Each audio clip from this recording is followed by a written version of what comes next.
பதவி வகிக்கின்ற முதலமைச்சரிலிருந்து அமைச்சர்கள் உள்ளிட்ட அனைவருமே அதிகாரத்தை துஷ்பிரயோகம் செய்வதில்தான் அவர்களுடைய ஆளுமையை காண்பிக்கிறார்களே தவிர மக்களுக்கு நல்லது செய்ய வேண்டும், மக்களுக்கு என்னென்ன திட்டங்கள் எல்லாம் சென்றடைய வேண்டும் என்கின்ற எண்ணம் துளிகூட இல்லை.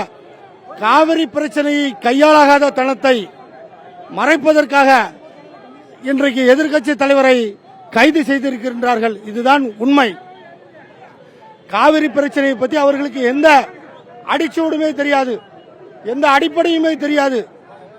திராவிட முன்னேற்ற கழகத்தின் தலைவர் முத்தமிழறிஞர் கலைஞர் காலத்தில் இருந்து திராவிட முன்னேற்ற கழகம் காவிரி பிரச்சனையில் பிஞ்சர் டிப்ஸ்ல எங்கள் தலைவராகட்டும் எதிர்க்கட்சி தலைவராகட்டும் சாதாரண தொண்டன் கூட அறிவான்.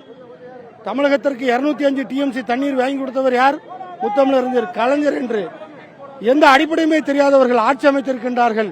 அவர்களுடைய கையாளாகத்தனத்தை மறைப்பதற்காக, காவிரி பிரச்சனையை மறைப்பதற்காக இந்த கைது நடவடிக்கை செய்திருக்கின்றார்கள் என்பதுதான் உண்மை. தொடர்ந்து இம்மென்றால் சிறைவாசம், ஏனென்றால் வனவாசம், இதுதான் இந்த ஆட்சியினுடைய தத்துவம், வேற எதுவும் இல்லை.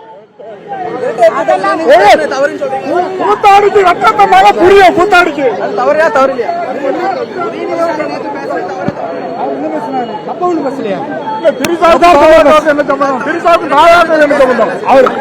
கரெக்டா தான் பேசியிருக்காரு. அவர் பேசுனது சரியா தான், புரிஞ்சவங்க தப்பா புரிஞ்சுக்கிட்டாங்க, அதுக்கு நாங்க என்ன செய்ய முடியும்? அவர் கரெக்டா பேசிக்கிறாரு, புரிஞ்சவங்க தப்பு.